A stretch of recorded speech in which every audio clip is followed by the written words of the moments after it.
ஆதியாகமம் 2ஆம் அதிகாரம். மொத்த வசனங்கள் 25. ஆதியாகமம் 2.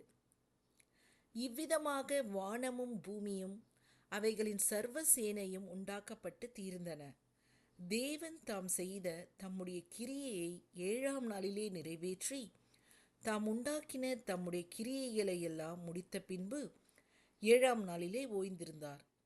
தேவன் தாம் சிருஷ்டித்து உண்டு பண்ணின தம்முடைய கிரியைகளை எல்லாம் முடித்த பின்பு அதிலே ஓய்ந்திருந்தபடியால் தேவன் 7ஆம் நாளை ஆசீர்வதித்து அதை பரிசுத்தமாக்கினார்.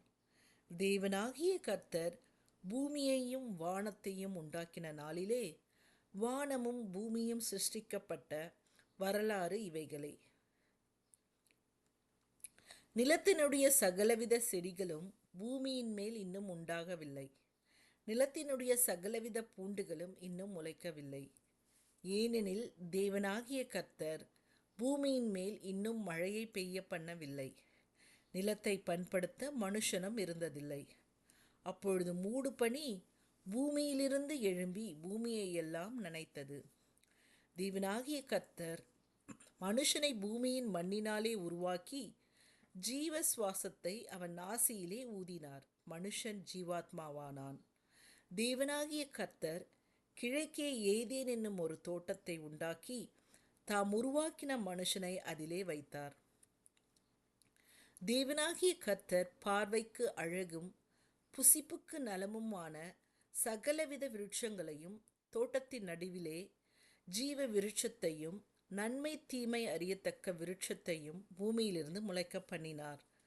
தோட்டத்துக்கு தண்ணீர் பாயும்படி ஏதேனிலிருந்து ஒரு நதி ஓடி அங்கேயிருந்து பிரிந்து 4 பெரிய ஆறுகளாயிற்று. முதலாம் ஆற்றுக்கு பைசோன் என்று பேர். அது ஆவிலா தேசம் முழுவதையும் சுற்றி ஓடும். அவ்விடத்திலே பொன் விளையும். அந்த தேசத்தின் பொன் நல்லது.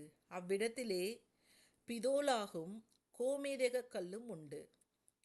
2ஆம் ஆற்றுக்கு கீகோன் என்று பேர். அது எத்தியோப்பியா தேசம் முழுவதையும் சுற்றி ஓடும்.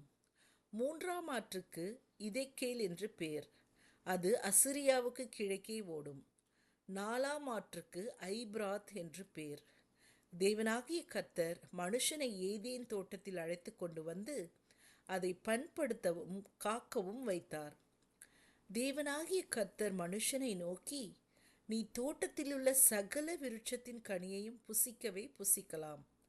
ஆனாலும் நன்மை தீமை அறியத்தக்க விருட்சத்தின் கனியை புசிக்க வேண்டாம். அதை நீ புசிக்கும் நாளில் சாகவே சாவாய் என்று கட்டளையிட்டார். பின்பு தேவனாகிய கர்த்தர் மனுஷன் தனிமையாயிருப்பது நல்லதல்ல, ஏற்ற துணையை அவனுக்கு உண்டாக்குவேன் என்றார். தேவனாகிய கர்த்தர் வெளியின் சகலவித மிருகங்களையும் ஆகாயத்தின் சகலவித பறவைகளையும் மண்ணினாலே உருவாக்கி ஆதாம் அவைகளுக்கு என்ன பேரிடுவான் என்று பார்க்கும்படி அவைகளை அவனிடத்தில் கொண்டு வந்தார். அந்தந்த ஜீவ ஜந்துக்கு ஆதாம் எந்தெந்த பேரிட்டானோ அதுவே அதற்கு பேராயிற்று. அப்படியே ஆதாம் சகலவித நாட்டு மிருகங்களுக்கும் ஆகாயத்து பறவைகளுக்கும் சகலவித காட்டு மிருகங்களுக்கும் பேரிட்டான். ஆதாமுக்கோ ஏற்ற துணை இன்னும் காணப்படவில்லை. அப்பொழுது தேவனாகிய கர்த்தர் ஆதாமுக்கு அயர்ந்த நித்திரையை வரப்பண்ணினார். அவன் நித்திரை அடைந்தான். அவர் அவன் விலா எலும்புகளில் ஒன்றை எடுத்து அந்த இடத்தை சதையினால் அடைத்தார்.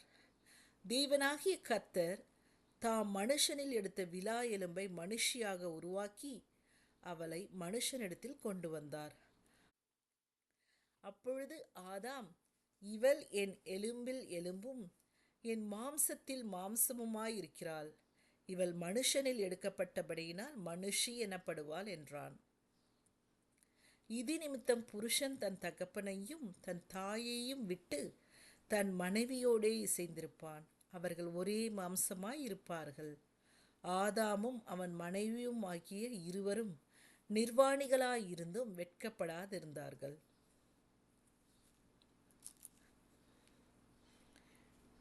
கேள்வி நேரம். தேவன் எந்த நாளை பரிசுத்தமாக்கினார்?